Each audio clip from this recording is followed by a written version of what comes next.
সবাই ভালো আছেন তো আজকে একটা ভিডিও নিয়ে এসেছি। আজকে রান্না করব পালং শাক দিয়ে পাবদা মাছ। মাছটা আমি কেটে নিচ্ছি, এখানে আধা কেজি মাছ আছে। আর দেখুন তরতাজা পালং শাক দিয়ে আজকে মাছ রান্না করব। তাই আমি শাকটা কেটে নিব।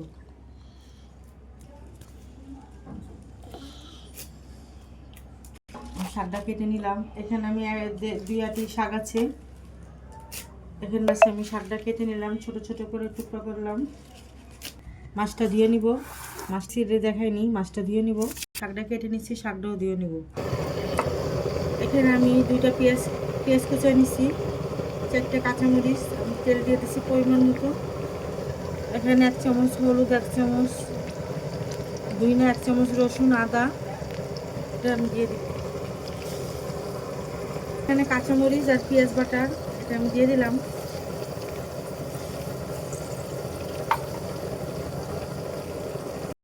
মশলাটা কষিয়ে নিব ভালো করে।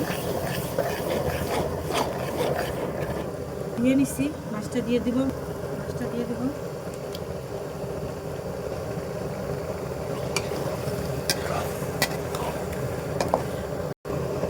মাছটা কষানো হয়ে গেছে, মাছটা আমি উঠিয়ে নিব, নাহলে মাছটা ভেঙে যাব। কাঁচামরিচ দিয়ে রান্না করব, শুকনো মরিচ দিব না আজকে। আমি মাছটা উঠে নিচ্ছি, শাকটা দিয়ে দিব। শাকটা ভালো করে কষিয়ে নিব।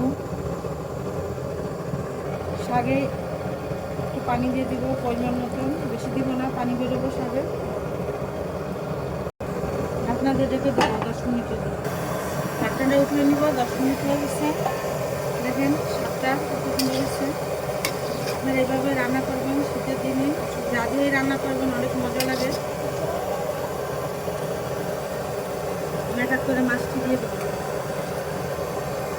বড় বড় পাবদা।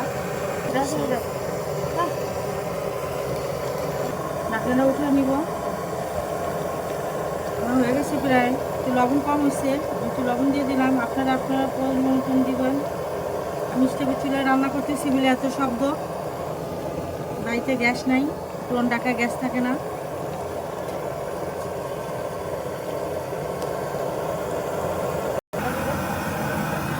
ঢাকনাটা উঠে নিব।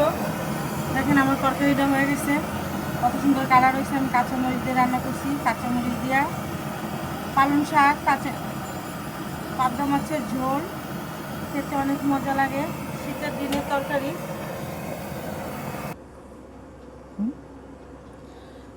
গরম ভাতে পাবদা মাছের ঝোল আমি আজকে খেয়ে দেখব কেমন হয়েছে। তা আমার ভিডিওটা যদি ভালো লাগে লাইক, শেয়ার, কমেন্টস, সাবস্ক্রাইব করবেন। আপনারা সবাই ভালো থাকেন, যে যেখান থেকে আমার এই ভিডিওটা দেখতেছেন আমার পাশে থাকেন, আমার কমেন্টস জানাবেন। আপনারা সবাই ভালো থাকেন। আল্লাহ হাফিজ।